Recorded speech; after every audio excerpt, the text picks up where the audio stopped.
Dear students, sociology की class में आपका स्वागत है। आज हम कक्षा 11 के लिए परियोजना कार्य पर चर्चा करेंगे। परियोजना कार्य की जो फाइल है, उस फाइल में जो फर्स्ट जो पेज है आपका, उसमें आपको अपनी सारी डिटेल्स लिखनी होती हैं। आप सबसे ऊपर आप अपने स्कूल का नाम लिखते हैं, आप अपना नाम लिखेंगे, कक्षा, सेक्शन, रोल नंबर, विषय क्या है, समाजशास्त्र है, और आपको पढ़ाने वाले शिक्षक या शिक्षिका का नाम, यानी आप यहाँ पर मेरा नाम लिखेंगे। इसके बाद आप नेक्स्ट पेज पर परियोजना का टाइटल लिखेंगे या परियोजना का जो विषय है, जैसे बाल श्रम या दहेज प्रथा एक सामाजिक बुराई, महिला सशक्तिकरण आज की आवश्यकता, एक्सेट्रा। जो भी आपके पास टॉपिक है आपका, जो आपको दिया गया है, उस टॉपिक को आप अच्छे तरीके से प्रोजेक्ट जो टाइटल है उस वाले पेज पर लिखेंगे। इसके बाद हम लिखते हैं धन्यवाद ज्ञापन। हम अपना कोई भी जो काम है उसको स्टार्ट करते हैं, तब हम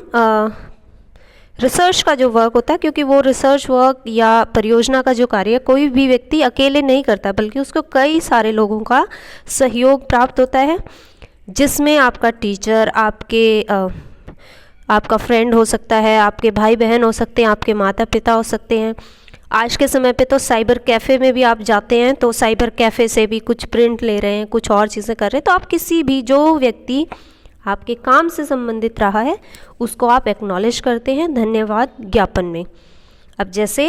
आप, इसका एक फॉर्मेट होता है, आप देख सकते हैं ऑनलाइन कई जगह फॉर्मेट आपको मिलेंगे, तो इस तरह से लिखा जाता है। जैसे मैं, आप अपना नाम लिखें, जैसे मैं रेखा चौधरी, कक्षा 11वीं सी, रोल नंबर ये, सर्वोदय विद्यालय या प्राइवेट स्कूल, जो भी आपका स्कूल है उसका नाम लिखें। इस परियोजना कार्य में मेरी सहायता करने के लिए मेरे अध्यापक या अध्यापिका, उनका नाम लिख सकते हैं, उनको धन्यवाद देती हूँ, मेरी सहेली को धन्यवाद देती हूँ, मेरे भाई को, मेरे मम्मी पापा को। तो आप इस तरीके से जो है जिस व्यक्ति ने आपकी सहायता की है उनको एक्नॉलेज कर सकते हैं। इससे नेक्स्ट पेज पे आप एक इंडेक्स बनाएंगे, और इंडेक्स के बाद वाला जो पेज है उस पेज से आप स्टार्ट करेंगे, अपने जो मेन वर्क है आपका वो स्टार्ट होगा। इस पेज पर हम लिखते हैं इंट्रोडक्शन, प्रस्तावना जो लिखी जाती है, या विषय के बारे में मुख्य बातें कि वो विषय क्या है। जैसे अगर आप बाल श्रम पे काम कर रहे हैं तो बाल श्रम क्या है, किस एज ग्रुप में होता है, कौन कौन से काम में बच्चे लगे होते हैं जिसको हम बाल श्रम की कैटेगरी में रखते हैं,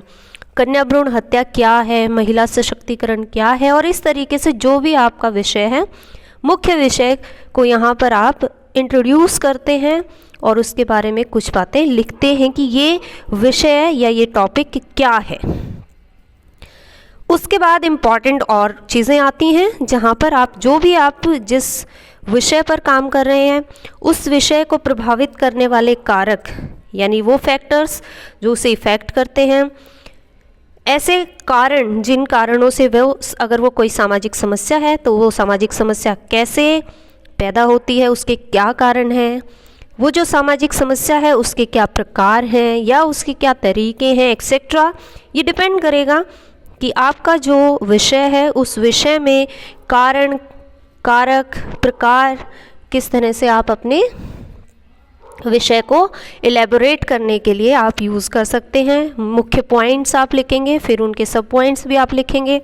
और उनको थोड़ा थोड़ा उदाहरण सहित आप यहाँ पर एलेबोरेट करेंगे।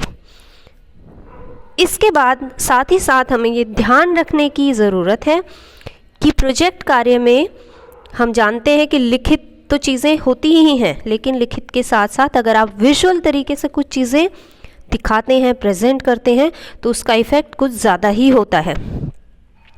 तो आप जो भी लिखित में बता रहे हैं उससे संबंधित, यदि आपको लगता है कोई चित्र है, कोई न्यूज़पेपर की कटिंग है, उदाहरण के लिए अगर मान लीजिए हम काम कर रहे हैं बाल श्रम पे, तो कोई बच्चा जो चाय की दुकान पे काम कर रहा है, आप उसका फ़ोटो लगा सकते हैं, या फिर बाल श्रम से संबंधित कोई न्यूज़ रिपोर्ट हो सकती है। महिलाओं को मीडिया कैसे शो करता है, इसके लिए महिलाओं का जो 2-3 जो विज्ञापन है आप उनको शो कर सकते हैं। आप अपना कोई भी जो पॉइंट है, नशाखोरी की अगर हम बात कर रहे हैं तो बच्चे किस किस तरह के नशे में इन्वॉल्व होते हैं, अगर इसका कोई फ़ोटो है, किसी ड्रग का फ़ोटो है, इस तरह की चीज़ें जो हैं आप अपना जो भी पॉइंट लिख रहे हैं उस पॉइंट के रेफरेंस में ही उसके सामने लगा सकते हैं। इससे आपका जो काम है वो और ज़्यादा लोगों को अट्रैक्ट भी करेगा, आकर्षक भी करेगा और समझ भी आएगा। इसके बाद आप समस्या का परिचय भी देंगे। अब आप ये वाले पेज को जो इम्पॉर्टेंट पॉइंट है इसको समझने की ज़रूरत है कि अगर हमने जो टॉपिक लिया है वो टॉपिक समस्या के तौर पर कैसे है। जैसे अगर हम बाल श्रम की बात कर रहे हैं तो बाल श्रम के प्रकार पता कर लिए हमने, बाल श्रम के बारे में वो है क्या, ये चीज़ें पता लगी। अब यहाँ पर आप बाल श्रम से क्या नुकसान है, बाल श्रम क्यों नहीं होना चाहिए, बाल श्रम का समाज के ऊपर क्या प्रभाव पड़ता है, इस तरह के जो मुद्दे हैं वो समस्या का परिचय में आप लिखेंगे। महिलाओं का सशक्तिकरण क्यों ज़रूरी है, या नशाखोरी एक समस्या क्यों है, या सह शिक्षा क्यों होनी चाहिए, या बच्चों को मीडिया का कितना प्रयोग करना चाहिए और अगर बढ़ता मीडिया का प्रयोग है तो वो किस तरह से प्रॉब्लमेटिक है, या फिर मीडिया से बच्चों में जो वायलेंट बिहेवियर है वो उसका क्या प्रभाव पड़ता है। इस तरह की जो बातें हैं ये डिपेंड करेगा आपके टॉपिक के ऊपर। वो टॉपिक यहाँ पर आपको इलेबोरेट करना है कि वो आप उसे एक समस्या के तौर पर कैसे देखते हैं। इसके पश्चात आप, अभी तक हमने डिस्कस कर लिया कि वो क्या है, समस्या क्या है, उस समस्या से अब हम उसके बचाव के तरीके या उस समस्या को ख़त्म करने के तरीके या ऐसे लोगों की सहायता करने के तरीके, समस्या के ऊपर डिपेंड करेगा किस तरह की समस्या है, या उस समस्या से संबंधित कानून जो हैं, जैसे कन्या भ्रूण हत्या से संबंधित कोई कानून है, महिला सशक्तिकरण से संबंधित कोई कानून है, नशाखोरी से संबंधित कोई कानून है, युवाओं में बढ़ता हुआ जो अपराध है, किस किस तरह के वो अपराध करते हैं और फिर युवाओं से संबंधित किस तरह के कानून बनाए गए हैं, ये सारी चीज़ें आप समस्या के बाद लिखेंगे। इसके पश्चात आप निष्कर्ष लिखेंगे। आपने इस टॉपिक को के जो मुख्य जो पॉइंट्स हैं उन पॉइंट्स को जोड़ते हुए आपको क्या समझ आपकी बनी इस टॉपिक को लेकर और इससे संबंधित क्या काम किया जा सकता है, किस तरह के नए एवेन्यूज़ हो सकते हैं, ये बात आप इस पर करेंगे। चूँकि ये कोरोना का टाइम है तो इसलिए हम केवल जो सेकेंडरी सोर्सेज हैं, जैसे आप मैगज़ीन्स हो सकती हैं, न्यूज़पेपर्स हो सकते हैं, ऑनलाइन इंटरनेट से भी आप कुछ डाटा निकाल सकते हैं, हम कक्षा 11 में केवल और केवल इसी तरह की परियोजना के कार्य को कर रहे हैं। अन्यथा हमें परियोजना कार्य के अंदर प्राथमिक आंकड़े भी एकत्रित करने होते हैं, जिसमें हम साक्षात्कार का प्रयोग करते हैं, प्रश्नावली का प्रयोग करते हैं, वो हम नेक्स्ट ईयर करेंगे। इस साल चूँकि कोरोना महामारी है तो इसके चलते केवल और केवल जो समस्या है आप उस समस्या को समझ पाएँ, उस समस्या के जो विभिन्न आयाम हैं उनके बारे में लिख पाएँ, यही आपके लिए काफ़ी है। Thank you. इससे संबंधित अगर आपको कोई प्रश्न हो तो वो प्रश्न आप